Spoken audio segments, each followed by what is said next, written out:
Hello दोस्तों, नमस्कार आप सभी को हिस्ट्री की जीत के इस प्लेटफॉर्म के ऊपर। आज की हमारी क्लास आधुनिक भारत के इतिहास के ऊपर है।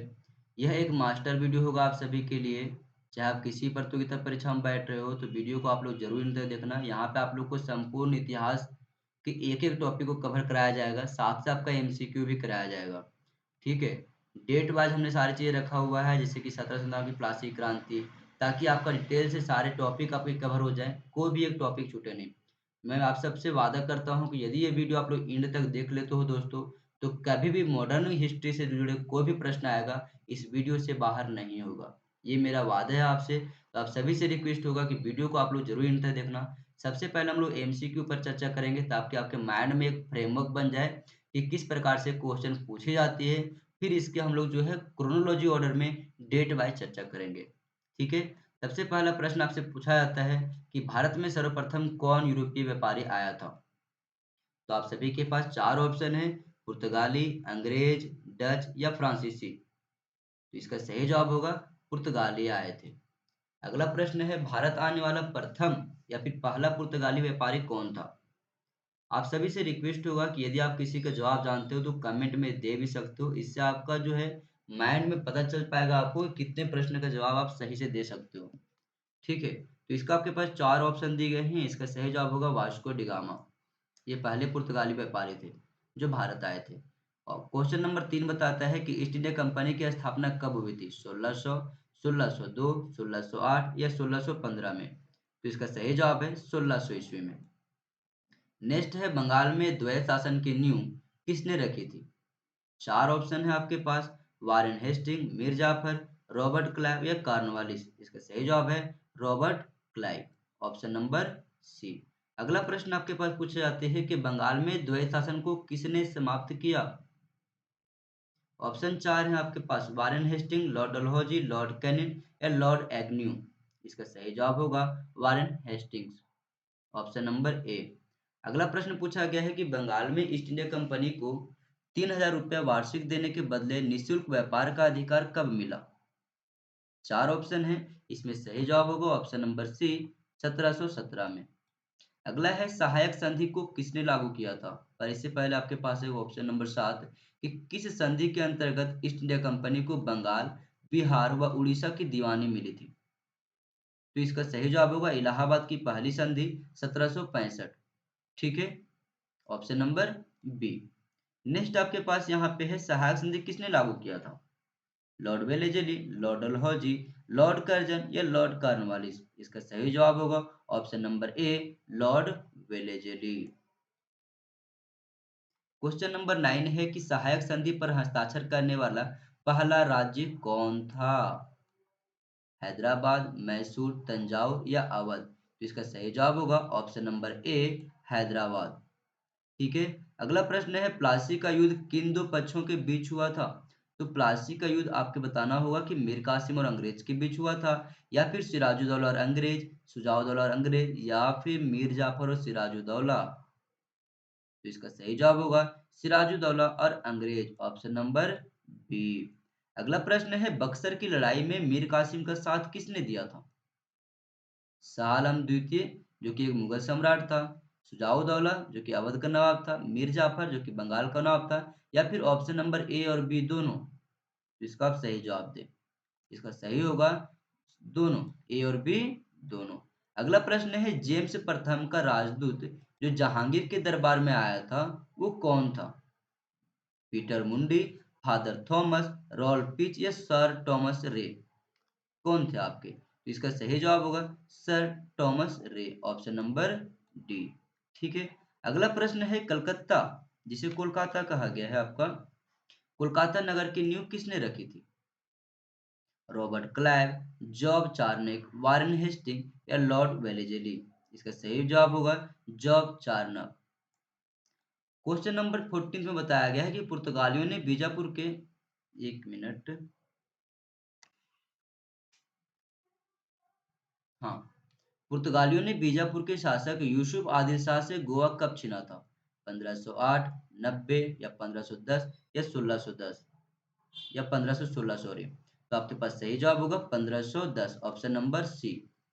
कौन विदेशी आक्रमणकारी भारत में कोहिनूर हीरा तथा मयूर सिंहासन उठा ले गया? नादिर शाह, अहमद शाह अब्दाली, जमान शाह या तैमूर लंग? इसका सही जवाब होगा Nadir Shah, option number A.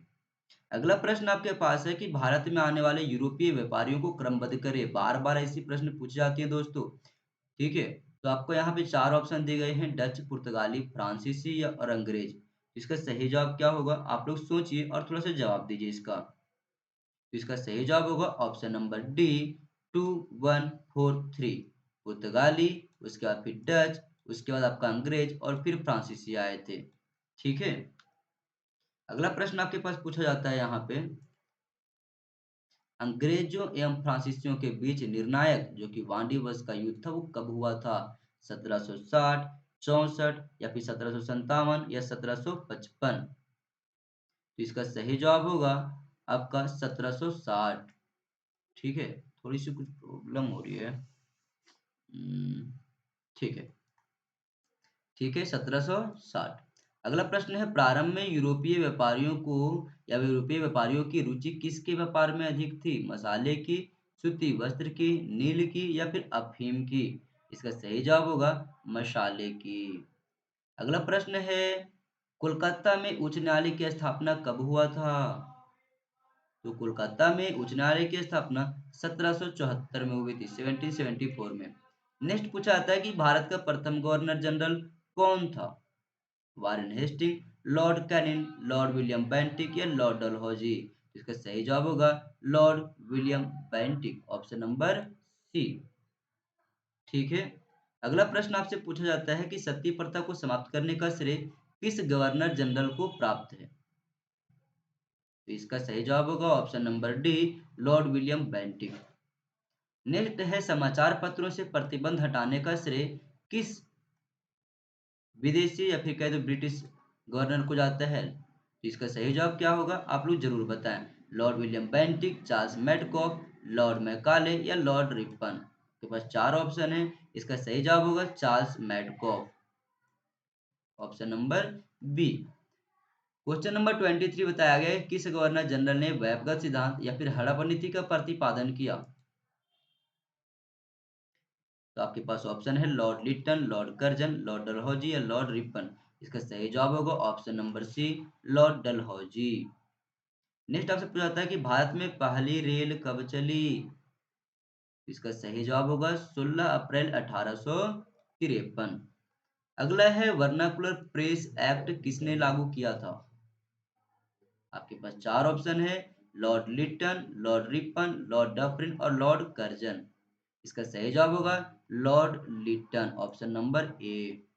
इन्होंने ही वर्नाकुलर प्रेस एक्ट लागू किया था। अगला है, इल्बर्ट विल विवाद का संबंध किस वायसराय से है? आप लोग सही जवाब दे। इसका सही जवाब होगा Lord Ripon, option number B. Next है, भारत का प्रथम वायसराय कौन था? आपके पास चार ऑप्शन है, इसका सही जवाब है option number B, Lord Canning. Bharat का अंतिम ब्रिटिश गवर्नर जनरल कौन था? आपके पास चार ऑप्शन है, Lord William Bentinck, Lord Canning, Lord Dalhousie और लॉर्ड माउंटबेटन? इसका सही जवाब होगा Lord Mountbatten, option number D. अगला प्रश्न पूछा जाता है कि भारतीय शिक्षा का मैग्ना कार्टा या फिर आजादी का महान चार्टर किसे कहा जाता है?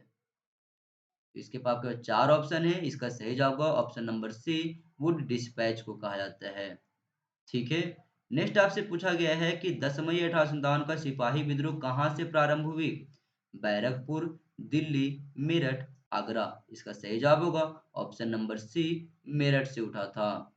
नेक्स्ट पूछा जाता है कि मंगल पांडे ने किस सैन्य छावनी में विद्रोह किया? बैरकपुर, मेरठ, दानापुर या रामगढ़? इसका सही जवाब होगा बैरकपुर में, ठीक है। कहाँ होगा? बैरकपुर। अगला है, 1857 ईस्वी के विद्रोह के समय भारत का गवर्नर जनरल कौन था? तो इसका सही जवाब होगा Lord Canning, option number B, ठीक है। नेक्स्ट आपके पास पूछे जाते हैं, बिहार में 1857 ईस्वी के विद्रोह का नेतृत्व किसने किया? चार ऑप्शन है, बहादुर शाह जफर, लक्ष्मीबाई, कुंवर सिंह, बेगम हजरत महल? इसका सही जवाब होगा ऑप्शन नंबर सी, कुंवर सिंह। नेक्स्ट है 1857 ईस्वी के विद्रोह के दमन के बाद मुगल शासक बहादुर शाह जफर को कहाँ निर्वासित कर दिया गया? तो इसका सही जवाब होगा आपका ऑप्शन नंबर डी, रंगून कर दिया गया था। अगला प्रश्न बनता है कि 1857 के विद्रोह का तत्कालिक कारण क्या था? आपके पास चार ऑप्शन है, आप बताएं इसमें से कौन सा सही है। इसका सही जवाब होगा सिपाहियों के द्वारा चर्बी युक्त कारतूस का प्रयोग, यही एक इसका तत्कालिक कारण माना जाता है। नेक्स्ट है वहाबी आंदोलन के प्रवर्तक कौन थे? चार ऑप्शन है, दादू मियां, मौलवी अहमदुल्ला, सैयद अहमद या इनमें से कोई नहीं। इसका सही ऑप्शन होगा option number C, Syed Ahmad जो हैं वो वहाबी आंदोलन के प्रवर्तक थे। बंकिम चंद्र चटर्जी के द्वारा रचित आनंद मठ का संबंध किस विद्रोह से है? कई बार ऐसे प्रश्न पूछे गए हैं दोस्तों, हमने अलग अलग प्रतियोगिता परीक्षाओं से इन प्रश्नों को लिया हुआ है। ठीक है, तो आप सभी से रिक्वेस्ट है यार, यदि वीडियो आप सभी को पसंद आती है तो वीडियो को जरूर लाइक करना और चैनल को सब्सक्राइब करके रखना। यहाँ पे हिस्ट्री का सारा टॉपिक आपकी कवर कराई जाएगी, चाहे आपके आर्ट एंड कल्चर हो, एंशिएंट इंडिया हो, मॉडर्न इंडिया हो या मिडिवल इंडिया हो, यहाँ तक कि वर्ल्ड हिस्ट्री के सारे क्वेश्चन आपके कवर कराए जाते हैं। तो आप सभी से रिक्वेस्ट है, यदि चैनल पे आप पहली बार आए हो तो चैनल को सब्सक्राइब करके रखना और वीडियो अच्छी लगती है तो कमेंट सेक्शन में बताना दोस्तों, और वीडियो को दोस्तों के साथ जरूर शेयर करना। ठीक है, आपके पास क्वेश्चन नंबर 37 में ऑप्शन दी गई हैं, सन्यासी, तेभागा, तेलंगाना और आपका फराइजी। इसका सही जवाब होगा सन्यासी, ऑप्शन नंबर ए। अगला है ब्रह्म समाज की स्थापना किसने किया था? आप बताएं कि ब्रह्म समाज की स्थापना किसने किया था? इसका सही जवाब होगा राजा राम मोहन राय, ऑप्शन नंबर ए। ठीक है, अगला है शुद्धि आंदोलन किसके द्वारा चलाया गया? दयानंद सरस्वती के द्वारा चलाया गया था, इसलिए इसका ऑप्शन नंबर बी सही होगा। नेक्स्ट पूछा जाता है कौन सुमेलित नहीं है? आप सही बताइए कि इसमें से कौन गलत है, आपको वो बतानी है। ठीक है, सुमेलित नहीं का मतलब वही होती है। तो इसका सही जवाब होगा आपका 1871 और प्रार्थना समाज, ये आपका जो है वो सही सुमेलित नहीं है। अगला प्रश्न है आपका, वेदों की ओर लौटो किसने ऐसी नारा दी थी? तो स्वामी दयानंद ने दिया था ऐसा नारा, ऑप्शन नंबर सी सही होगा। अगला है 1893 ईस्वी में शिकागो में हुई धर्म संसद में भाग लेने वाले भारतीय आध्यात्मिक संत कौन थे? आप सभी को पता होनी चाहिए कि स्वामी विवेकानंद थे, इसलिए ऑप्शन नंबर ए इसका सही होगा। अलीगढ़ आंदोलन किसने चलाया था? आपके पास चार ऑप्शन है, इसका सही जवाब होगा option number D, Syed Ahmad Khan. ठीक है, अगला प्रश्न है कौन सुमेलित नहीं है? प्रथम प्रार्थना समाज, महादेव गोविंद, बताना आपको संस्थापक के नाम है। तो आपको सही कौन सा नहीं है इसमें? तो तत्वबोधिनी सभा जो कि अरविंद घोष, ये आपका गलत है, ऑप्शन नंबर डी क्या है? गलत है। ठीक है, अगला आपसे पूछा गया है यंग बंग आंदोलन या यंग बंगाल आंदोलन का प्रवर्तक कौन था? Henry Vivian Derozio, Colonel Olcott, Annie Besant या राजा राम मोहन राय? इसका सही जवाब होगा Henry Vivian Derozio, option number A. अगला है थियोसोफिकल सोसाइटी का मुख्यालय भारत में कहाँ स्थापित किया गया था? चार ऑप्शन है आपके पास, आपको इन चारों में से किसी का आंसर देनी है, कौन सा सही होगा। तो इसका सही जवाब होगा अडियार में, अडियार में इसको मुख्यालय बनाया गया था। अगला है सत्यार्थ प्रकाश किसकी कृति है? तो इसका सही जवाब क्या होगा आपको बतानी है। इसका सही जवाब होगा स्वामी दयानंद सरस्वती। ठीक है, इसका सही जवाब क्या होगा? स्वामी दयानंद सरस्वती। अगला प्रश्न है भारत में सती प्रथा कब प्रतिबंधित की गई? इसका सही जवाब होगा 1829 ईस्वी में सती प्रथा को प्रतिबंध कर दिया गया था। नेक्स्ट है आपका विधवा विवाह के प्रबल समर्थक कौन थे? ईश्वर चंद्र विद्यासागर, केशव चंद्र सेन या फिर महादेव गोविंद रानडे या फिर आत्माराम पांडुरंग? तो इसका सही जवाब होगा ईश्वर चंद्र विद्यासागर, ये विधवा विवाह के समर्थक थे। ठीक है, अगला प्रश्न आपके पास आता है कि तत्वबोधिनी सभा के संस्थापक कौन थे? चार ऑप्शन है, आप लोग जरूर इसका आंसर दें। इसका सही जवाब होगा option number C, Debendranath Tagore. ठीक है दोस्तों, आप सभी से रिक्वेस्ट होगा यार कि आप लोग जरूर सपोर्ट करना। आगे प्रश्न हमने फिर से यहाँ से शुरू किया हुआ है। ठीक है, अभी तक जो अभी हमने देखे थे वो 1857 तक कुछ महत्वपूर्ण 50 क्वेश्चन थे। अब आगे देखने वाले हैं इन सब के अतिरिक्त जो महत्वपूर्ण आपके बनेंगे, जैसे कि 1838 में कोलकाता में स्थापित लैंड होल्डर सोसाइटी भारत की प्रथम राजनीतिक संस्था मानी जाती है। यह किसके प्रयासों से स्थापित हुआ था?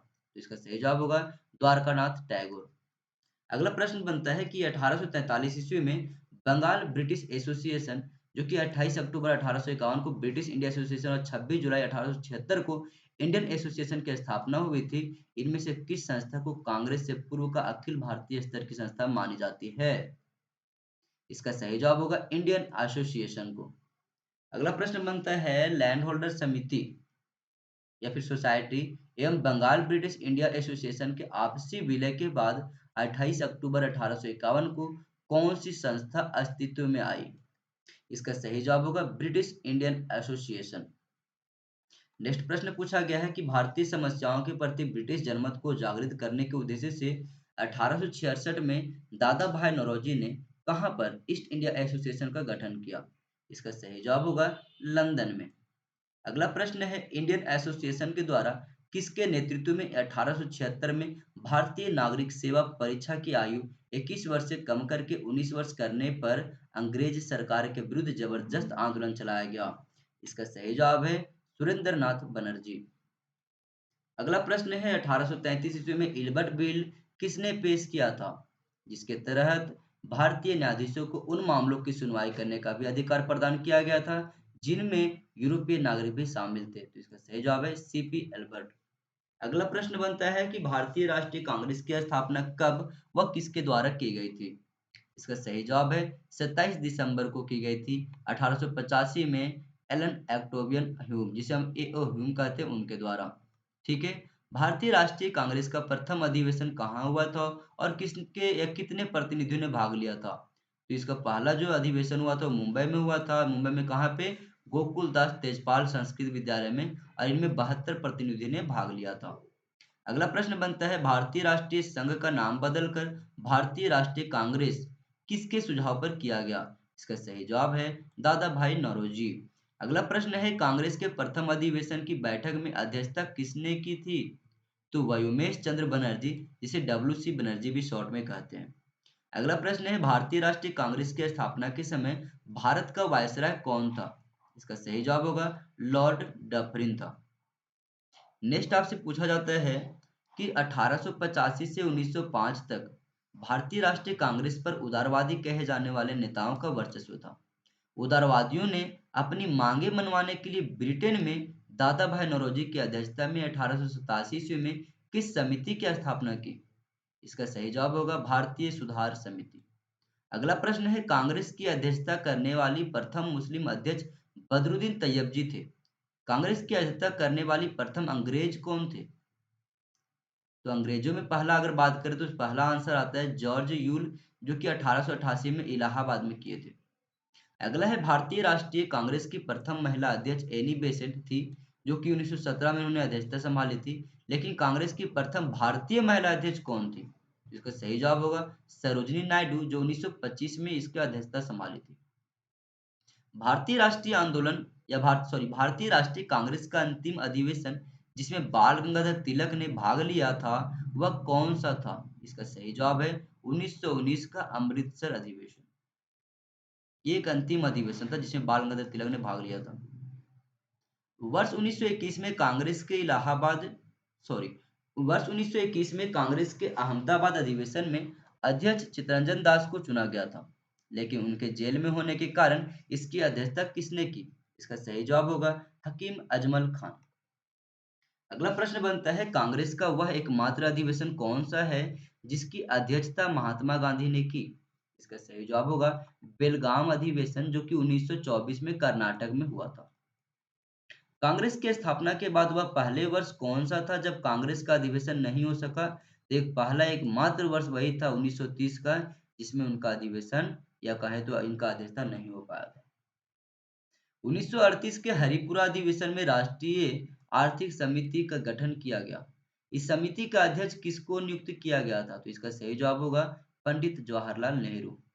ठीक है। त्रिपुरा अधिवेशन, जो कि 1939 में सुभाष चंद्र बोस पुनः अध्यक्ष चुने गए थे, उन्होंने गांधी जी के किस प्रत्याशी को पराजित किया था? तो पट्टाभी सितारमैया को किया था। अगला है मौलाना अबुल कलाम आजाद ने कांग्रेस के किस अधिवेशन की 35 वर्ष की अध्यक्षता या 35 वर्ष की आयु में अध्यक्षता करके कांग्रेस का सबसे युवा अध्यक्ष होने का गौरव प्राप्त किया?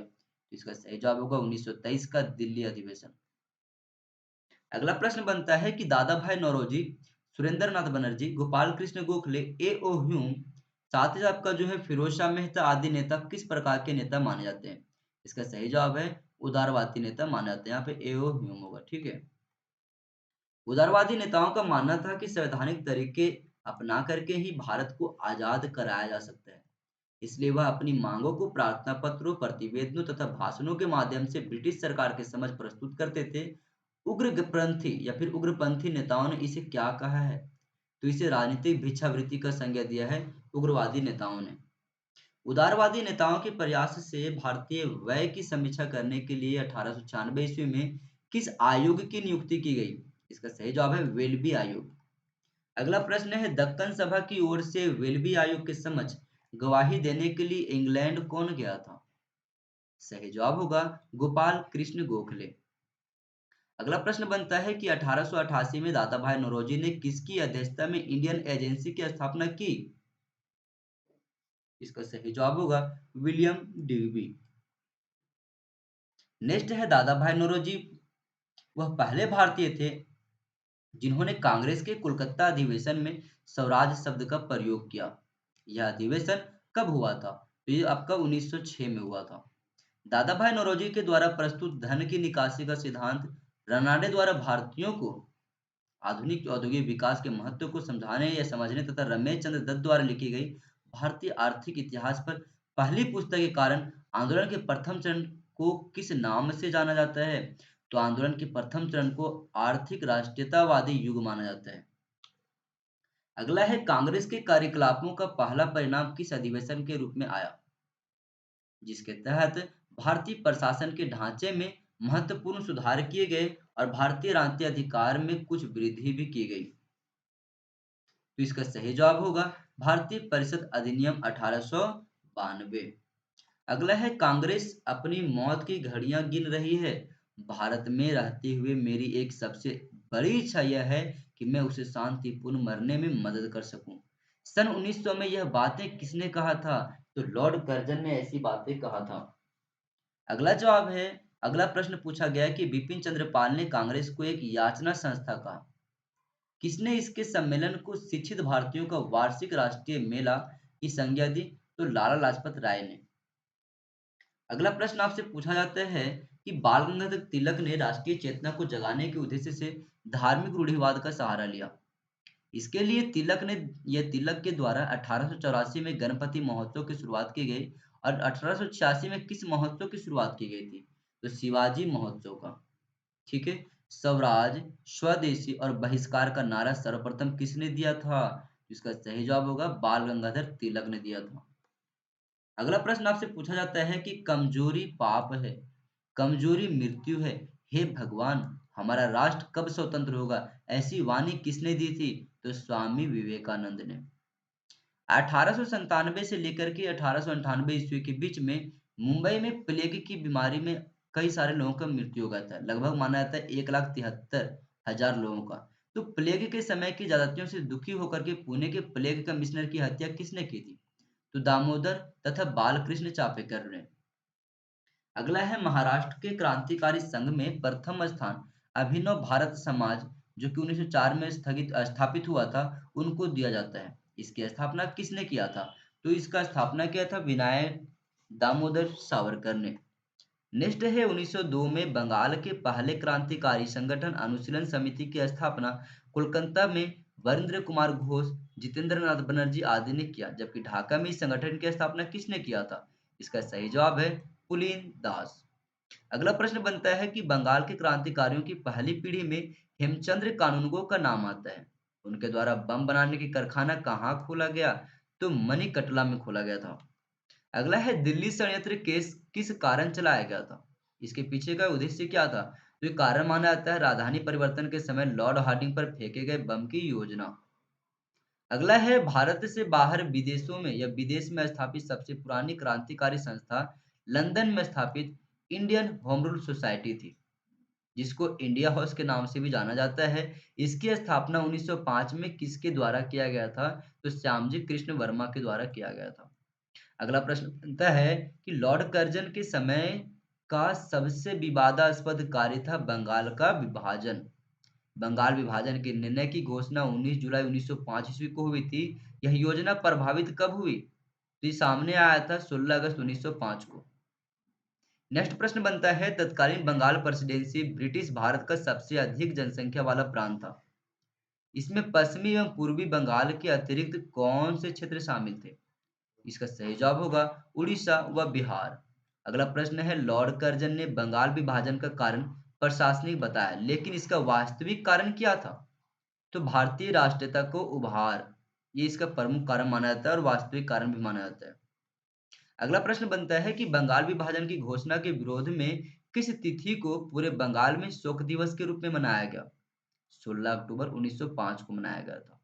अगला आता है कि 7 अगस्त 1905 को कोलकाता के टाउन हॉल में स्वदेशी आंदोलन की घोषणा की गई तथा ब्रिटिश माल के बहिष्कार का प्रस्ताव पारित किया गया। इसके बाद हुए कांग्रेस के किस अधिवेशन में उक्त दोनों आंदोलनों का समर्थन किया गया?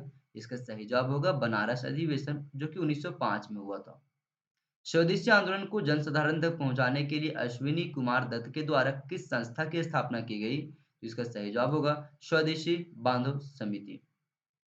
अगला प्रश्न बनता है, स्वदेशी एवं बहिष्कार आंदोलन के विभाजन के विरुद्ध एक विशाल जनमत के परिणाम स्वरूप ब्रिटिश सरकार ने बंगाल विभाजन को रद्द कब किया?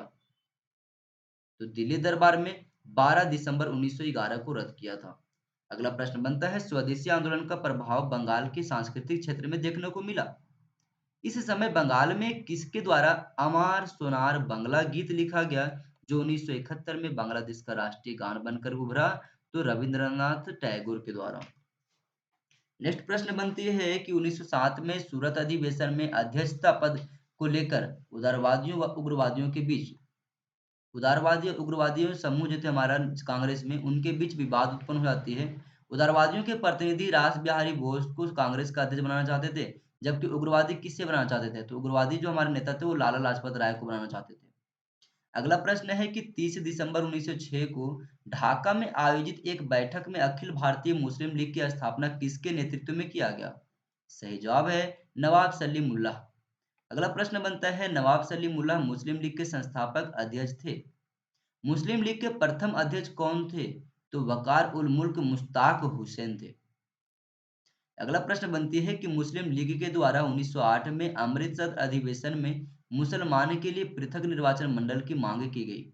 इसकी पूर्ति कब हुई थी? इसका सही जवाब है 1909 में मार्ले मिंटो सुधार में इसकी पूर्ति हुई थी। अगला है, मुसलमानों को पृथक निर्वाचन की अव्यवस्था कब प्रदान की गई? सही जवाब है 1909 में भारत शासन अधिनियम में किया गया था। अगला प्रश्न बनती है कि कांग्रेस के सूरत अधिवेशन, जो कि 1907 में कांग्रेस पार्टी विभाजित हो जाती है, इसमें नरम दल के नेता मोतीलाल नेहरू थे, जबकि गरम दल के नेता कौन था? तो बाल गंगाधर तिलक। अगला है, गरम दल के नेता लोकमान्य तिलक को अंग्रेज किसका जनक मानते हैं? तो अशांति का जनक मानते थे हमेशा अंग्रेजों ने बाल गंगाधर तिलक को। ठीक है। अगला प्रश्न है, बाल गंगाधर तिलक के द्वारा होम रूल लीग की स्थापना 28 अप्रैल 1916 को किया गया। तिलक के 5 महीने के बाद एनी बेसेंट ने 25 सितंबर 1916 में अपने लीग की स्थापना की। तिलक के द्वारा इसकी स्थापना कहाँ किया गया था? तो तिलक के द्वारा किया गया था बेलगांव, पुणे में। अगला प्रश्न बनता है, होम रूल लीग आंदोलन का प्रसार या प्रचार प्रसार मुख्यतः किन समाचार पत्रों के माध्यम से होता था? तो होम रूल लीग आंदोलन के प्रचार प्रसार कॉमनवेल्थ व न्यू इंडिया तथा मराठा व केसरी जो आपका अखबार थे उनके माध्यम से होती है। नेक्स्ट प्रश्न बनती है, किसने घोषणा की थी कि स्वराज मेरा जन्मसिद्ध अधिकार है जिसे मैं लेकर रहूंगा? इसका सही जवाब होगा बाल गंगाधर तिलक। मोंटेग्यू घोषणा या फिर अगस्त घोषणा के नाम से जाने जाने वाला रिपोर्ट किस वर्ष प्रकाशित हुआ था? तो इसका सही जवाब है 20 अगस्त 1917 को।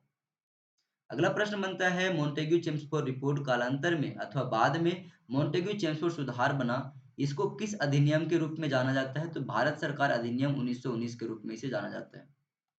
नेक्स्ट प्रश्न बनती है कि दिल्ली को कोलकाता के स्थान पर भारत की नई राजधानी कब बनाया गया? तो 1 अप्रैल 1912 को दिल्ली को कोलकाता के स्थान पर भारत की राजधानी बनाई जाती है।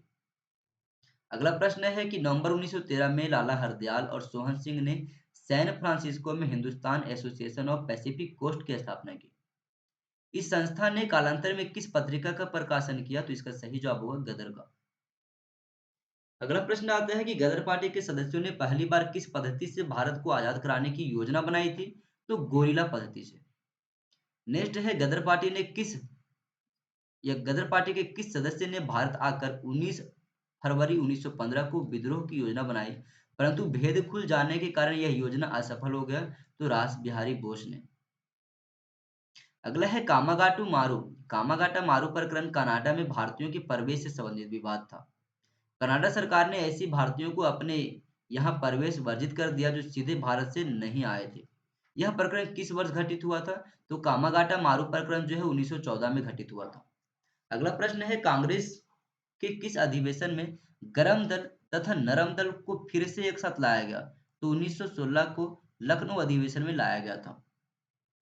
नेक्स्ट बनता है प्रश्न कि 1919 के सुधारों को लेकर कांग्रेस में उत्पन्न मतभेद के कारण कांग्रेस में द्वितीय विभाजन हुआ।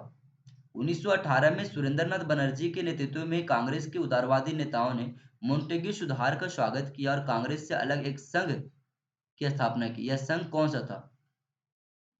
इसका सही जवाब होगा अखिल भारतीय उदारवादी संघ। अगला प्रश्न है 1918 के विद्रोह समिति की रिपोर्ट में भारत में आतंकवाद प्रारंभ करने का श्रेय किसे दिया गया? तो महाराष्ट्र के चितपवन ब्राह्मणों को दिया गया है। 9 जनवरी 1915 को महात्मा गांधी 46 वर्ष की उम्र में दक्षिण अफ्रीका से भारत वापस आए। यहाँ पर उन्होंने किसको अपना राजनीतिक गुरु बनाया था? तो गोपाल कृष्ण गोखले को बनाया था। अगला है 1915 में प्रथम विश्व युद्ध के दौरान ब्रिटिश सरकार को सहयोग देने के लिए सरकार द्वारा गांधी जी को कौन सा सम्मान दिया गया? तो कैसर ए हिंद दिया गया था। नेक्स्ट प्रश्न बनती है कि रॉलेट एक्ट के द्वारा अंग्रेजी सरकार किसको किसी को या फिर कहा गया जिसको चाहे जब चाहे बिना मुकदमे चलाए जेल में बंद कर सकती थी। इसके द्वारा तो 1919 की रॉलेट एक्ट के द्वारा। इसलिए इस कानून को बिना वकील, बिना अपील और बिना दलील का कानून कहा जाता है। इस कानून को किस वर्ष में लागू किया गया था? तो 1919 में लागू किया गया था। रॉलेट एक्ट के खिलाफ 20 मार्च और 6 अप्रैल 1919 को देशव्यापी हड़ताल की गई। इसके बाद 9 अप्रैल 1919 को पंजाब के किन दो नेताओं को गिरफ्तार कर लिया गया था? तो डॉक्टर किचलू और सत्यपाल को। ठीक है। अगला प्रश्न है रॉलेट एक्ट का विरोध करने के लिए महात्मा गांधी ने फरवरी 1919 में किस संस्था की स्थापना की? तो सत्याग्रह लीग की स्थापना की थी। अगला प्रश्न बनता है कि बिहार के चंपारण जिला में महात्मा गांधी की अगुवाई में हुई चंपारण आंदोलन भारत का पहला नागरिक अवज्ञा आंदोलन था। यह किस वर्ष आयोजित किया गया था? इसका सही जवाब है 1917। अगला प्रश्न बनता है कि जुलाई 1917 में चंपारण आंदोलन को सुचारू रूप से चलाने के लिए किस कमेटी का गठन किया गया जिसका सदस्य गांधी जी भी थे? तो चंपारण एग्रेरियन कमेटी का। ठीक है। अगला है प्रश्न कि एग्रेरियन कमेटी के प्रतिवेदन पर तिनकठिया प्रणाली को समाप्त करने के साथ ही साथ किसानों से अवैध रूप से वसूले गए धन का कितना प्रतिशत हिस्सा वापस कर दिया गया? तो 25%। 25% हिस्सा जो था वो किसानों को वापस कर दिया गया था। गांधी जी ने अहमदाबाद के मजदूरों और मिल मालिकों के विवादों में हस्तक्षेप कर मजदूरों की मजदूरी में कितने प्रतिशत की वृद्धि कराई? तो 35% वृद्धि करवाई थी। अगला है चंपारण सत्याग्रह के बाद गांधी जी ने 1918 में गुजरात के किसानों की समस्या को लेकर कौन सा आंदोलन शुरू किया? इसका सही जवाब होगा खेड़ा सत्याग्रह। नेक्स्ट प्रश्न बनता है जालियांवाला बाग हत्याकांड जो कि 1919 में हुई थी, इसकी जांच के लिए सरकार के द्वारा किस आयोग का गठन किया गया? तो हंटर आयोग का गठन किया गया था। हंटर आयोग की रिपोर्ट आने से पहले ही सरकार ने दोषी लोगों को बचाने के लिए कौन सा बिल पास कर दिया? तो एंडेमनिटी बिल पास कर दिया था। कांग्रेस द्वारा जलियांवाला बाग हत्याकांड की जांच के लिए एक समिति का भी गठन किया गया था। समिति के सदस्यों में मोतीलाल नेहरू, महात्मा गांधी, सी आर दास, तैयब जी और जयकर जैसे शामिल थे लोग। इसकी अध्यक्षता कौन कर रहे थे? तो मदन मोहन मालवीय कर रहे थे। अगला है गांधी जी ने 1919 में प्रारंभ किए आंदोलन को हिंदू तथा मुस्लिम एकता के लिए उपयुक्त समझा और मुसलमानों के प्रति अपनी सहानुभूति प्रकट की। ये कौन सा आंदोलन था? इसका सही जवाब है खिलाफत आंदोलन जो कि 1919 से शुरू होकर के 1924 में खत्म होती है या फिर अंत होता है। दिल्ली में 24 नवंबर 1919 को आयोजित अखिल भारतीय खिलाफत सम्मेलन की अध्यक्षता महात्मा गांधी को प्रदान की गई। अखिल भारतीय खिलाफत कमेटी का गठन कब हुआ था? इसका सही जवाब होगा सितंबर 1919 में। अगला है ब्रिटिश साम्राज्य के भीतर स्वशासन का अपना लक्ष्य त्याग कर ब्रिटिश साम्राज्य के भीतर और आवश्यक हो तो उसके बाहर स्वराज का लक्ष्य को घोषणा कांग्रेस के किस अधिवेशन में की गई? तो इसकी घोषणा की गई थी नागपुर अधिवेशन में, जो कि 1920 में आयोजित की गई थी। अगला है असहयोग आंदोलन की शुरुआत कब हुआ, जिसके कि और किसके द्वारा किया गया? तो इसकी शुरुआत 1 अगस्त 1920 को गांधी जी के द्वारा की गई थी। नेक्स्ट है गांधी जी ने असहयोग आंदोलन के खर्चे की पूर्ति के लिए 1921 में किस फंड की स्थापना की, जिसमें 6 माह के अंदर 1 करोड़ रुपए जमा किए गए? तो इसका सही जवाब हुआ तिलक स्वराज फंड। तिलक स्वराज फंड हो गया, ठीक है। अगला है वह पहले नेता कौन थे जिन्हें सर्वप्रथम असहयोग आंदोलन में गिरफ्तार किया गया? तो मोहम्मद अली थे। नेक्स्ट है किस घटना के परिणाम स्वरूप असहयोग आंदोलन की समाप्ति किया गया? तो चौरी चौरा कांड, ठीक है। अगला है दिसंबर 1921 में अहमदाबाद में आयोजित कांग्रेस अधिवेशन में किस आंदोलन को चलाने के लिए योजना बनाई गई थी? तो सविनय अवज्ञा आंदोलन को। नेक्स्ट है सुभाष चंद्र बोस ने असहयोग आंदोलन के स्थगन को अपने आत्मकथा द इंडियन स्ट्रगल में क्या कहा? तो इसे कहा था राष्ट्रीय विपदा, ठीक है। अगला है 1 जनवरी 1923 को कांग्रेस के खिलाफ चित्तरंजन दास और पंडित मोतीलाल नेहरू ने विठल भाई पटेल, मदन मोहन मालवीय और जयकर के साथ मिलकर इलाहाबाद में किस पार्टी की स्थापना की? तो स्वराज पार्टी की स्थापना की थी। नेक्स्ट है भारतीय राष्ट्रीय कांग्रेस के बेलगाम अधिवेशन, जो कि 1924 में स्वराज पार्टी के नेता पुनः कांग्रेस में शामिल हो गए थे। इस अधिवेशन की अध्यक्षता किसने किया था? तो इसका अध्यक्षता किए थे महात्मा गांधी। अगला प्रश्न बनता है 1925 में स्वराज पार्टी ने अपने नेता या अपने किस नेता को सेंट्रल लेजिस्लेटिव असेंबली के अध्यक्ष बनने में सफल हुए? तो विठल भाई Patel. Hindustan Republic association HRA के द्वारा 9 अगस्त 1920 को उत्तर रेलवे के लखनऊ सहारनपुर इलाके में 8 डॉन ट्रेन पर डकैती डालकर सरकारी खजानों को लूट लिया गया। इस घटना को किस नाम से जाना जाता है? तो काकोरी कांड के नाम से जाना जाता है। अगला है हिंदुस्तान सोशलिस्ट रिपब्लिकन एसोसिएशन की स्थापना सितंबर 1928 में किसके द्वारा किया गया? तो चंद्रशेखर आजाद के द्वारा किया गया था। भगत सिंह और बटुकेश्वर दत्त को गिरफ्तार कर उन पर असेंबली में बम फेंकने तथा कुछ अन्य षड्यंत्रों को जोड़कर किसी षड्यंत्र के तहत मुकदमा चलाया गया? तो लाहौर षड्यंत्र। नेक्स्ट प्रश्न बनता है कि दिसंबर 1931 में सुनीति चौधरी और शांति घोष ने कोमिला के जिलाधिकारी की हत्या कर दी। इस युवती के द्वारा फरवरी 1932 में दीक्षांत समारोह के दौरान उपाधि ग्रहण करते समय गवर्नर पर गोली चलाया गया। तो इसका सही जवाब होगा बीना दास। अगला प्रश्न है क्रांति की तलवार पर धार वैचारिक पत्थर पर रगड़ने से ही आ सकती है, इसे किसने कहा था? तो भगत सिंह ने कहा था।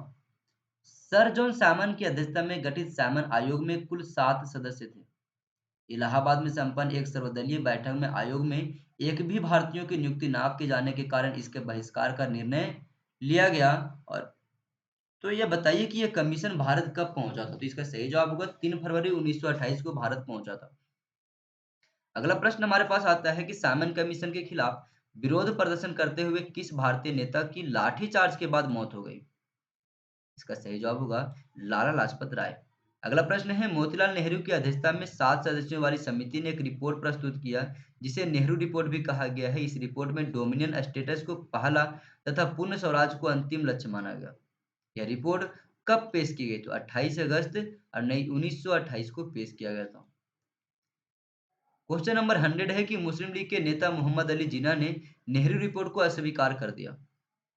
कब? दिल्ली में 14 और उसके बाद ये दिल्ली में 14 सूत्री कार्यक्रम प्रस्तुत किया जिसे जिन्ना के 14 सूत्री कहा जाता है। कब किया गया? तो 28 मार्च 1929 को किया गया था।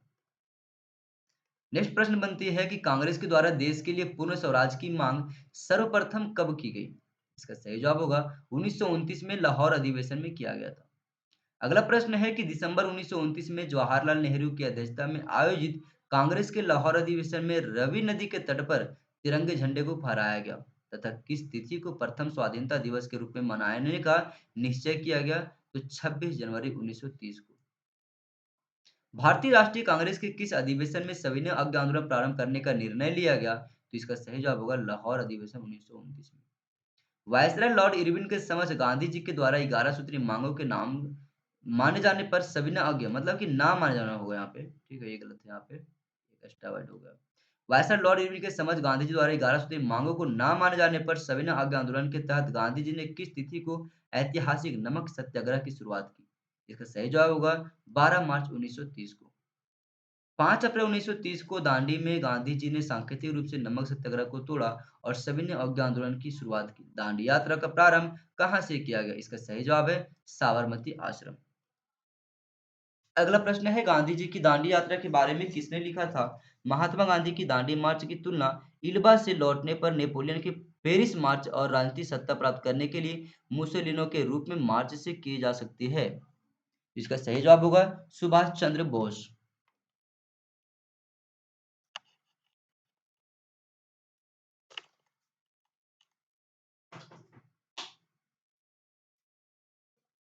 अगला प्रश्न है तमिलनाडु में श्री राजगोपालाचारी ने अप्रैल 1930 में तिरुचेगोंड आश्रम से तिरुचिरापल्ली के वेदरण्यम तक नमक यात्रा की। मालाबार उड़ीसा क्षेत्र में नमक यात्रा या नमक सत्याग्रह का नेतृत्व किसने किया था? तो मालाबार उड़ीसा में के लपड़ और गोपी चंद्र बंधु चौधरी ने किया था। अगला प्रश्न है असम के लोग सिलहट से चलकर बंगाल के किस समुद्री तट पर नमक सत्याग्रह किया? तो नोआखली समुद्री तट पर। अगला प्रश्न है किस राज्य में नमक सत्याग्रह के केंद्र के रूप में शिवरम की स्थापना किया गया? तो आंध्र प्रदेश में किया गया था। पश्चिमोत्तर सीमा प्रांत के मुसलमानों ने किसके नेतृत्व में सविनय अवज्ञा आंदोलन में भाग लिया? तो खान अब्दुल गफार खान। सीमांत गांधी के नाम से प्रसिद्ध खान अब्दुल गफार खान पेशावर में 1929 में किस संगठन की स्थापना की जो लाल कुर्ते के नाम से भी प्रसिद्ध हुआ? तो खुदाई खिदमतगार। अगला प्रश्न है सीमांत गांधी के आंदोलन के दौरान पेशावर में गढ़वाल रेजिमेंट के सिपाहियों ने निहत्थे सत्याग्रहियों पर गोली चलाने से इंकार कर दिया। इस रेजिमेंट के किस हवलदार मेजर को दोषी मानते हुए उनका कोर्ट मार्शल किया गया? तो चंद्र सिंह गढ़वाली को किया गया था।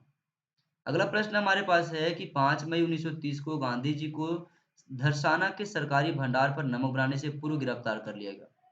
इसके बाद इस आंदोलन का नेतृत्व किसने किया? तो अब्बास तैयब जी और सरोजिनी नायडू ने किया था। अगला प्रश्न है कि जून 1930 में कांग्रेस और उससे संबंधित संगठनों को गैर कानूनी घोषित करते हुए किन दो नेताओं को गिरफ्तार कर लिया गया? तो पंडित जवाहरलाल नेहरू और महात्मा गांधी को। अगला प्रश्न बनता है कि 1930 के सविनय अवज्ञा आंदोलन के समय ही उत्तर पश्चिमी सीमा प्रांत के लोगों ने गांधी जी को किस संज्ञा से विभूषित किया? तो मलंग बाबा के नाम से विभूषित किया था। ध्यान रखना मलंग बाबा महात्मा गांधी को ही कहा गया है। सविनय अवज्ञा आंदोलन की प्रचंडता को देखते हुए वायसराय लॉर्ड इरविन ने किसकी मध्यस्थता में 1931 में महात्मा गांधी से समझौता किया? तेज बहादुर सप्रू और एम आर जयकर के मध्यस्थता में। अगला प्रश्न बनता है कि महात्मा गांधी और तत्कालीन वायसराय लॉर्ड इरविन के बीच दिल्ली में 5 मार्च 1931 को एक समझौता हुआ। इसे गांधी इरविन समझौता को अन्य किस नाम से भी जाना जाता है? तो दिल्ली समझौता के नाम से भी जाना जाता है। अगला प्रश्न है कि गांधी इरविन समझौता का अधिकांश कांग्रेस नेताओं ने स्वागत किया, लेकिन किन दो प्रसिद्ध नेताओं ने यह कहकर इसकी आलोचना की कि गांधी जी ने पूर्ण स्वतंत्रता के लक्ष्य को बिना ध्यान में रखे समझौता किया?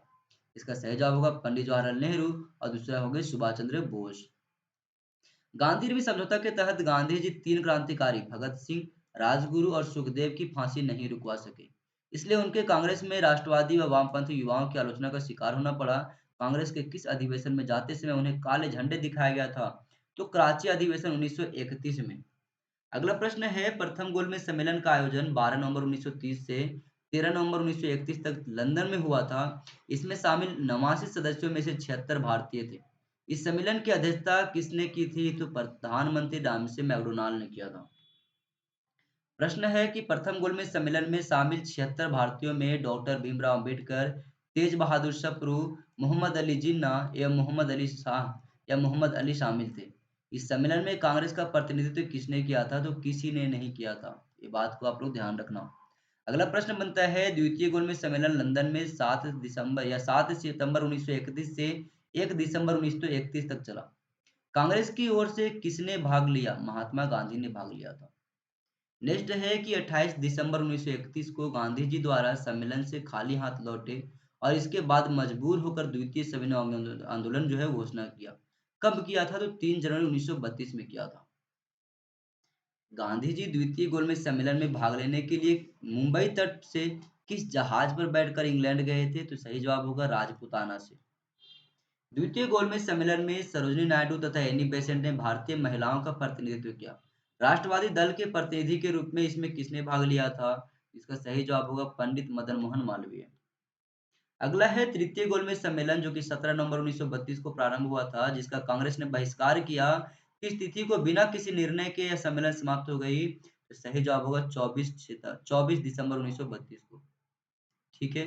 अगला प्रश्न है कि 16 अगस्त 1932 को जारी सांप्रदायिक पंचाट द्वारा मुसलमान, ईसाई, सिखों, आंग्ल भारतीयों, महिलाओं और दलित वर्गों के लिए पृथक निर्वाचन पद्धति की सुविधा प्रदान की गई, जो केवल प्रांतीय विधानमंडलों पर लागू होती थी। यह पंचाट किसने लागू किया था? तो रामजे मैकडोनाल्ड ने किया था, जो कि तत्कालीन प्रधानमंत्री हुआ करता था ब्रिटेन का। 26 सितंबर 1932 का पूना पैक्ट किसके किसके बीच हुआ था? तो डॉक्टर भीमराव अंबेडकर और गांधी जी के बीच हुआ था।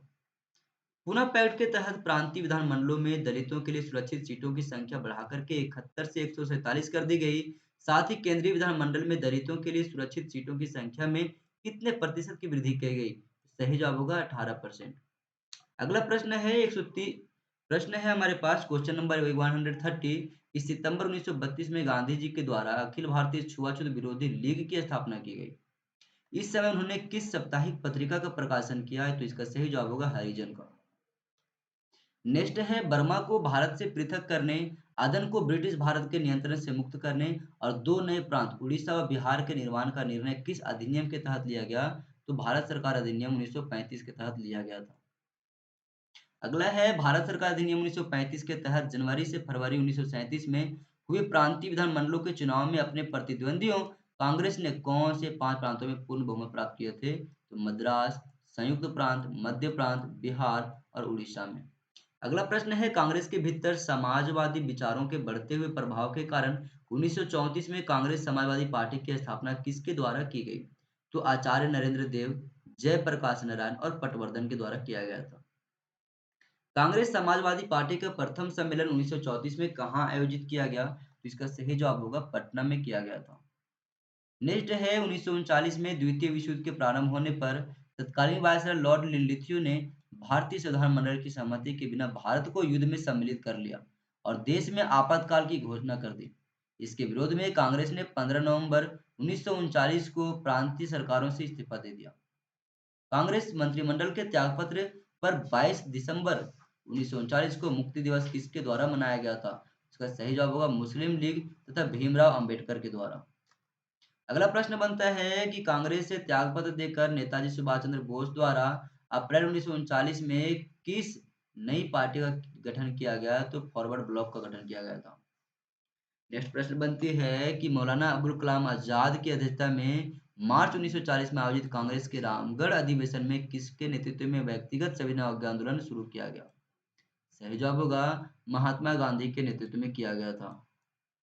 अगला है आपका, व्यक्तिगत सविनय अवज्ञा आंदोलन के प्रथम सत्याग्रही के रूप में विनोबा भावे को चुना गया, जिन्होंने 17 अक्टूबर 1940 को पवनार में सत्याग्रह शुरू किया।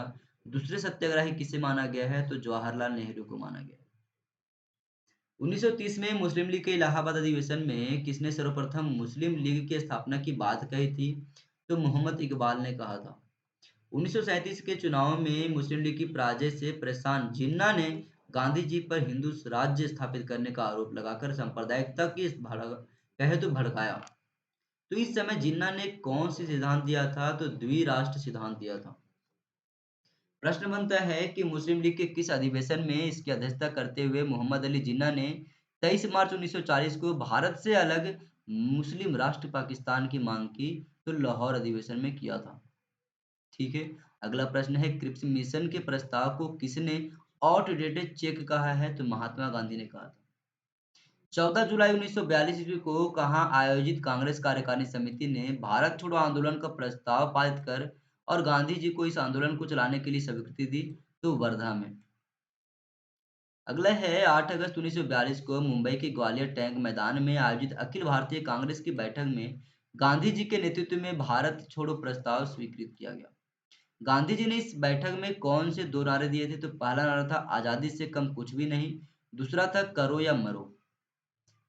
ब्रिटिश सरकार द्वारा रात को 12 बजे किस ऑपरेशन के तहत सभी बड़े नेताओं को गिरफ्तार कर लिया गया और उन्हें देश से अलग जेल में डाल दिया गया। तो देश के अलग-अलग जेलों में डाले थे, उस ऑपरेशन का नाम था ऑपरेशन ज़ीरो ऑवर। अवर था, ठीक है? ऑपरेशन ज़ीरो अवर।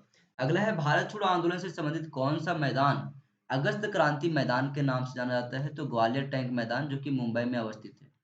अगला प्रश्न बनता है कि प्रमुख नेताओं के जेल चले जाने के बाद 9 अगस्त 1942 को ग्वालियर टैंक मैदान में तिरंगा फहराकर आंदोलन को गति प्रदान किसने किया? तो अरुणा आशफ अली ने। अगला प्रश्न है मुंबई से रेडियो प्रसारण का कार्य 14 अगस्त से सर्वप्रथम किस महिला ने प्रारंभ किया? तो इसका सही जवाब होगा उषा मेहता ने। भारत छोड़ो आंदोलन के समय देश के कई इलाकों में ब्रिटिश शासन समाप्त हो गया और समानांतर सरकार स्थापित की गई। पहले समानांतर सरकार कहाँ हुआ, किसके नेतृत्व में किया गया? तो बलिया में किया गया था, चिट्टू पांडे के नेतृत्व में। अगला प्रश्न बनता है कि बिहार के तिरहुत प्रखंड में 2 सप्ताह तक कोई सरकार नहीं बना है। बिहार के किस जिले को कुख्यात घोषित कर दिया गया था? तो सारण को कुख्यात घोषित किया गया था। महाराष्ट्र के सातारा में स्थापित समानांतर सरकार सर्वाधिक दीर्घजीवी साबित हुआ, मतलब लंबे समय तक चला था। इस सरकार के प्रमुख नेता कौन थे? तो नाना पाटिल और वाई बी चौहान थे। नेक्स्ट बनता है सुभाष चंद्र बोस के राजनीतिक गुरु चित्तरंजन दास थे।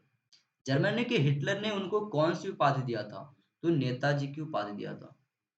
दोस्तों आप सभी से रिक्वेस्ट होगा यार, वीडियो को कम से कम 2 या 3 बार देख लेना। इससे सारा आपका मॉडर्न हिस्ट्री का क्वेश्चन आंसर और थ्योरी जो है आपका क्लियर हो जाएगा। ठीक है? आपके माइंड में स्टोरी बन जाएगी जिससे सारे प्रश्नों को आप 100% एक्यूरेसी के साथ सही कर पाओगे और अपने एग्जाम में अच्छे स्कोर करके एग्जाम को क्लियर कर पाओगे दोस्तों। आप सभी से एक ही रिक्वेस्ट हमेशा रहेगा कि चैनल को सब्सक्राइब करके रखना दोस्तों, और वीडियो को हमेशा एंड तक देखा करना, चाहे किसी प्रकार के वीडियो मैं यहाँ पे अपलोड कर रहा हूँ। वो सारे वीडियो आप सभी के लिए बहुत ज़्यादा यूज़फुल होगा, चाहे आप कोई भी प्रतियोगिता परीक्षा में क्यों ना बैठ रहे हो। ठीक है? अगला प्रश्न बनता है रास बिहारी बोस के द्वारा इंडिया इंडिपेंडेंस लिंक की स्थापना की गई। इसकी स्थापना कहाँ आयोजित सम्मेलन में हुआ था? तो टोक्यो में। मोहन सिंह जो कि ब्रिटिश भारतीय सेवा के एक अधिकारी थे, उनके द्वारा आजाद हिंद फौज की स्थापना दिसंबर 1941 में कहाँ किया गया? तो मलाया में किया गया था। चक्रवर्ती राजगोपालाचारी ने देश की सांप्रदायिक समस्या को सुलझाने के उद्देश्य से 10 जुलाई 1944 को गांधी जी की स्वीकृति से कांग्रेस तथा मुस्लिम लीग के बीच समझौता की एक योजना प्रस्तुत की। इस योजना को क्या कहा जाता है? तो सीआर फार्मूला कहा जाता है। सीआर फार्मूला के आधार पर गांधी जी ने 9 सितंबर 1944 को मुंबई में जिन्ना से बातचीत शुरू की। पहली बार गांधी जी ने जिन्ना को क्या कह कर के स्वागत किया? तो उन्हें सम्मान उनका बढ़ाया था कायदे आजम कह कर के। 21 अक्टूबर 1943 को सुभाष चंद्र बोस ने सिंगापुर में स्वतंत्र भारत के अस्थायी सरकार का गठन किया। मुख्यालय रंगून को बनाया गया था और इस अस्थायी सरकार को किन दो देशों का समर्थन था? तो जर्मनी व जापान का। सुभाष चंद्र बोस ने सिंगापुर में सैनिकों का आह्वान करते हुए कौन सा नारा दिया था? तो तुम मुझे खून दो और मैं तुम्हें आजादी दूंगा। आजाद हिंद फौज में 3 ब्रिगेड थे क्रमशः। पहला था आपका सुभाष ब्रिगेड, नेहरू ब्रिगेड और गांधी ब्रिगेड। फौज की महिला विंग को क्या कहा गया है? तो फौज की जो महिला विंग थी उनको कहा गया रानी झांसी रेजिमेंट। ठीक है? अगला है जापानी सेना के सहयोग से आजाद हिंद फौज ने अंडमान एवं निकोबार द्वीप समूह का अधिकार कर लिया। सुभाष चंद्र बोस ने अंडमान का नाम शहीद द्वीप दिया था, तो उन्हें निकोबार द्वीप का नाम क्या दिया? तो निकोबार द्वीप का दिया गया था स्वराज द्वीप। ठीक है? अगला है कांग्रेस ने आजाद हिंद फौज के सिपाहियों को बचाने के लिए आजाद हिंद बचाव समिति की स्थापना की। बचाव पक्ष के मुख्य वकील कौन कौन थे? तो भूलाबाई देसाई, तेज बहादुर सप्रू और जवाहरलाल नेहरू थे। अगला प्रश्न है द्वितीय विश्व युद्ध की समाप्ति के बाद 14 जून 1945 को किसने एक योजना पेश की जिसमें एक अंतरिम राष्ट्रीय सरकार के गठन और भारतीयों द्वारा अपना संविधान बनाने आदि बातें शामिल थी? तो लॉर्ड वेवेल ने किया था, इसीलिए इसे हम कई बार वेवेल योजना के नाम से भी जानते हैं। अगला है वेवेल योजना पर विचार विमर्श के लिए 25 जून 1945 को सम्मेलन का आयोजन कहाँ किया गया, जिसमें जवाहरलाल नेहरू, मोहम्मद अली जिन्ना, सरदार वल्लभ भाई पटेल, अब्दुल कलाम आजाद, सीमांत गांधी सहित 22 प्रतिनिधि ने हिस्सा लिया था। तो ये आपका, लेकिन मुस्लिम लीग के जीत के कारण यह सम्मेलन असफल हो जाता है, तो इसका सही जवाब होगा शिमला में। ब्रिटिश प्रधानमंत्री क्लीमेंट एटली ने 15 फरवरी 1946 को भारतीय संविधान सभा की स्थापना एवं भारत की स्वतंत्रता संबंधी समस्याओं और भारत के से विचार विमर्श के उद्देश्य से किस मिशन को भारत भेजने की घोषणा की? इसका सही जवाब होगा कैबिनेट मिशन। अगला है 24 मार्च 1946 को कैबिनेट मिशन दिल्ली पहुंचा। इस मिशन के सदस्य कौन थे? तो स्टेफर्ड क्रिप्स, पैथिक लॉरेंस और एवी अलेक्जेंडर, 3 व्यक्ति थे। स्टेफर्ड क्रिप्स, पैथिक लॉरेंस और एवी अलेक्जेंडर। वर्ष 1946 में भारतीय सचिव कौन था? तो लॉर्ड पैथिक लॉरेंस था। ठीक है। अगला प्रश्न बनता है कि कैबिनेट मिशन ने किसी भी रूप में मुस्लिम लीग की मांग को अस्वीकार कर दिया और यह सिफारिश की कि भारत में एक संघ की स्थापना की जाए जिसमें ब्रिटिश भारत तथा देशी राज्य शामिल होंगे। इसका सही जवाब पाकिस्तान की मांग को किया था। तो किस मांग को अस्वीकृत कर दिया? तो पाकिस्तान के मांग को इन्होंने अस्वीकृत कर दिया था। मुस्लिम लीग के द्वारा कैबिनेट मिशन योजना को अस्वीकृत करके या करने के बाद 16 अगस्त 1940 को कौन सा दिवस मनाने की शुरुआत की गई, जिसके फलस्वरूप पूरे भारत में सांप्रदायिक दंगे हुए? तो सीधी कार्रवाई दिवस मनाई गई थी। 1 अगस्त 1940 को बेवेल ने कांग्रेस अध्यक्ष जवाहरलाल नेहरू को अंतिम सरकार के गठन के लिए निमंत्रण दिया। नेहरू जी के नेतृत्व में इस सरकार की घोषणा 24 अगस्त 1940 को की गई। इसका गठन कब किया गया था? तो गठन किया गया था 2 सितंबर 1946 को। नेक्स्ट है आपका कि 1946 में बनी अंतरिम सरकार में बाद में मुस्लिम लीग भी शामिल हो गई। इस सरकार में कांग्रेस के 7 और मुस्लिम लीग के 5 प्रतिनिधि शामिल थे। इसमें गृह मंत्री का पद जो था वो वल्लभ भाई पटेल को दिया गया था, जबकि वित्त मंत्री का पद किसको दिया गया था? तो लियाकत अली खान को दिया गया था। कैबिनेट मिशन के आधार पर भारतीय संविधान का निर्माण करने वाले संविधान सभा का गठन कब किया गया? तो इसका सही जवाब होगा हमारे पास जुलाई 1946 में। 9 दिसंबर 1940 को संविधान सभा की प्रथम बैठक नई दिल्ली में हुई। सभा का अस्थायी अध्यक्ष किसको चुना गया? तो डॉक्टर सच्चिदानंद सिन्हा को चुना गया था। अगला प्रश्न बनता है कि प्रांत का प्रतिनिधित्व मुख्यतः 3 समुदायों की जनसंख्या के आधार पर विभाजित किया गया था। यह समुदाय था कौन-कौन? तो मुस्लिम, सिख और साधारण। 11 दिसंबर 1940 को संविधान सभा के अस्थायी अध्यक्ष, अस्थायी है यहाँ पे, अस्थायी अध्यक्ष किसको निर्वाचित किया गया? तो डॉक्टर राजेंद्र प्रसाद को। अस्थायी अध्यक्ष चुना गया था डॉक्टर सत्येंद्र सिन्हा को, अस्थायी चुना गया था डॉक्टर राजेंद्र प्रसाद को। संविधान सभा की कार्यवाही 13 दिसंबर 1946 को किसके द्वारा पेश किए गए उद्देश्य प्रस्ताव के साथ प्रारंभ हुई? तो पंडित जवाहरलाल नेहरू। 15 अगस्त 1947 को देश विभाजन के बाद संविधान सभा का पुनर्गठन कब किया गया?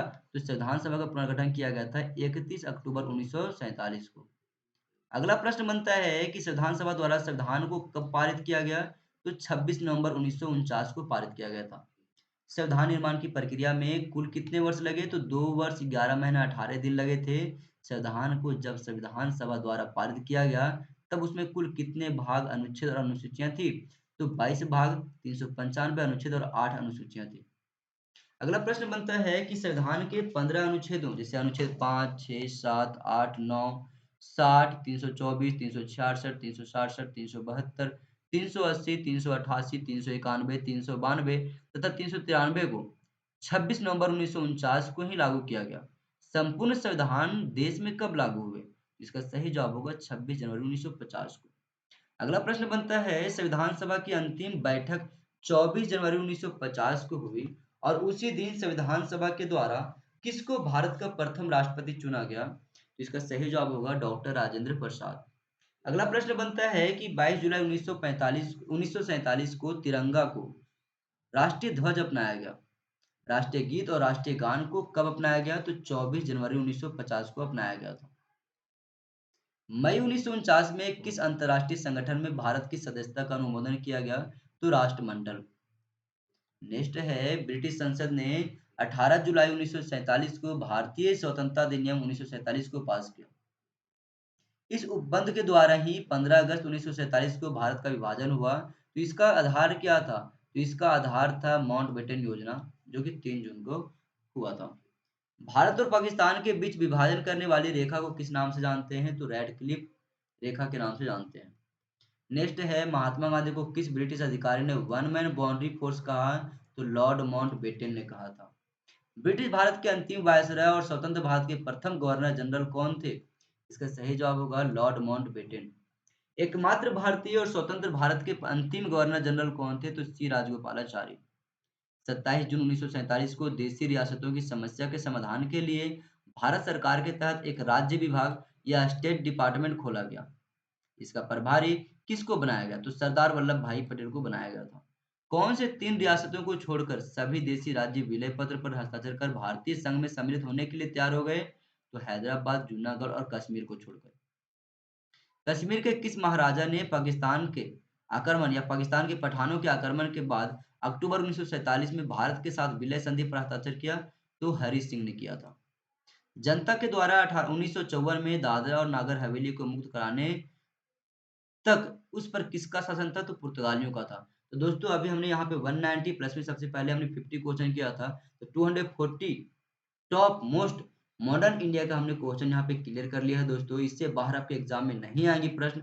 अभी हम इसके बाद करने वाले हैं जो क्वेश्चन, वो आपका जो क्वेश्चन है वो आपका टाइमलाइन के साथ है। टाइमलाइन के साथ कहने का मतलब है आपका 1 मिनट ये चीजें। अब ये चीज़ें हम लोग क्लियर कर लेंगे पूरा, ठीक है? 1757 की प्रमुख घटना, उसके क्या कारण थे? फिर पांड्य वंश की लड़ाई, क्योंकि ये सारे बार-बार पूछे जाते हैं। पानीपत की तीसरी लड़ाई जो कि क्या कारण थे, किसके-किसके बीच हुआ था? डिटेल्स में हम लोग 1947 तक की सारी घटनाओं को देखेंगे हम लोग, ठीक है? और यदि इसको आपको पीडीएफ चाहिए ना दोस्तों, कंप्लीट यदि आपको पीडीएफ चाहिए तो आप मेरे टेलीग्राम ग्रुप पे चले जाना। टेलीग्राम ग्रुप पे आपका हिस्ट्री की जीत के नाम से टेलीग्राम ग्रुप बने हुए हैं, वहाँ से आपको डिटेल्स में इसके सारे पीडीएफ मिल जाएँगे, ठीक है?